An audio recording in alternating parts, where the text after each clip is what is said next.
Today's story, it is part of a conversation, but this one comes from my Tai Chi life. That needs a little explanation because I don't have a life that is not part of Tai Chi. I've been practicing for over 50 years. I had the great good fortune of being a student of Tam Gibbs. Tam Gibbs was the secretary and right-hand man of Professor Chen Mancheng. Professor Chen Mancheng connects ancient China to modern USA. That was Tam's job. Tam's job was to take the teachings of his teacher and make them accessible to what I used to refer to as American students, now North American students, since I now live in South America. So I was very close with Tam. I'm not saying we had a close relationship, but we did. But it was never personal. I had no personal relationship with him. Other students did. Not I. When I first met him, I first walked into the class, I instantly knew I was in the right place. And from that day until he died, I never missed a class. I went to every class, regardless of how I felt. Tam got sick. He was on his way from New York City to Boston to visit Titi Liang. He came back midway. They never made it. They mean he and his partner at the time, Philomena. They came back to New York, and Philomena informed us that Tam was not well. He didn't feel well. He had something wrong with his stomach. And so for maybe a week or 10 days, we heard nothing good from him. We heard nothing from him, nothing good about him, but he was sequestered from us by Philomena. Finally, things got so bad for Tam that she called Stan Schwartz, asked him to come over. They called then immediately the ambulance. Tam was in a coma. He never recovered. He died in 1981 of an appendicitis while living in New York City. That's a story for another day. Those days between the time we heard he was sick and the time that he died were filled with uncertainty, anxiety, and fear. He died on a Sunday. It was a Sunday night class that was my first class with him, and we attended class on Sunday night, even though Tam had just died.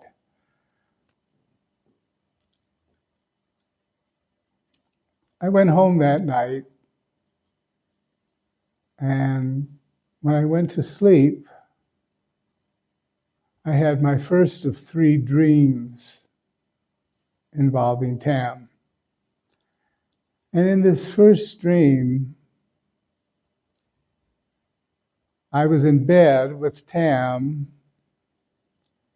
and his 4 senior students who were Philomena, Carol McGonigal, Stan Schwartz, and Richard, whose last name I don't remember, and myself. I was not one of those senior students, but I was in the bed as a family bed on a Sunday morning, as one would do with the family, as I did in my family when I was growing up. And I looked at Tam and I said, what am I going to do now that you're dead? How should I continue? And he said, you have to study in the classical way. That was it, the end of the dream. He had never mentioned to me what the classical way was, and I had to put together that definition based on everything that he had said during my 4 or 5 years with him. And I've been doing that ever since. Then some time went by. I don't remember how long, but I was still in New York. And he opened up my bedroom door one night. I slept on the floor on a futon. And he said, Steve, wake up, get up. And he offered me his hand and he helped me to stand up. We walked hand in hand down my hallway in my New York City apartment to my practice room, which is a very well ventilated and well lit with French windows on a corner apartment in Washington Heights. He said, I want to correct your single whip posture. I said, okay. So I got into the single whip posture and he made corrections on me.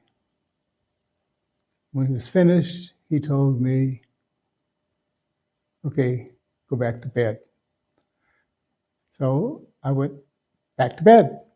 When I woke up in the morning and walked down that hallway into my practice room and practiced the single whip, the corrections that he had made on me during the night, I could feel when I was practicing awake, and I put them into practice. And that was the second dream. I think I said I had 3, but as I'm telling them, I remember I had 4. The third dream, I was living back in California, north of San Francisco. And in this dream, I was walking in San Francisco, and in the, I don't know what it's called, but where the glass, the door is back here, and the glass comes here, and there's display here. And in the very front corner was a very familiar looking bum, homeless, shabby, but very familiar. And I looked at him and I said, oh my gosh, that's Tam. And I went over, I was so happy to see him. And I went over to him and I said, Tam, I'm so happy to see you. I thought you were dead. He said, no, I'm not dead. I'm just hiding out. And I was so anxious to push hands with him. I said, can we do some push hands? And he said, yes, of course. And we did just a very few minutes of pushing hands. And then I said to myself, yeah, you are a bum. And then I walked away. That was the third dream. I don't really know how much time passed between these dreams now. And in the fourth dream, I was walking down a corridor which had people. It was the feeling of a medical building. It had swinging doors and people standing off to the side doing different things. And all of a sudden, bursting through the doors, came Tam, walking. He looked gigantic. He looked to be 10 feet tall and 5 feet wide. I don't know. He was a giant. He passed me without even a glance, a notice, a hello. He absolutely paid no attention. I no longer existed to him. And that's the last dream I ever had. All those dreams have a very specific meaning to me. Over time, they've developed into different meanings, but I won't share what those are. The reason I'm sharing those dreams is because Tai Chi is an oral tradition.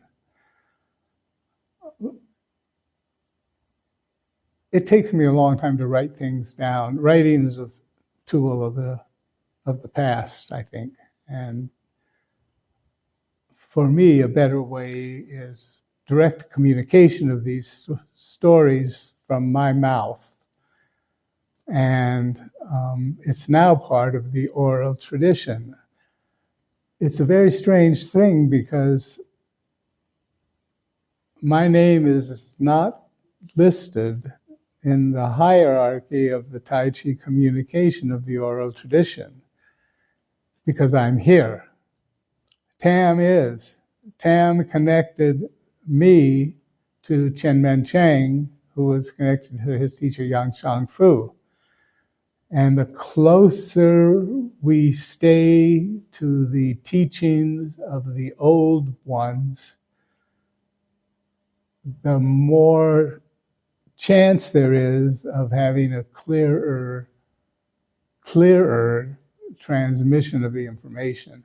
It's a difficult thing to go from Old Chinese to modern English, and now from modern English to modern Spanish, which I don't speak. So I wanted to get those stories out of me and into this format of conversations with an old man. Nothing more.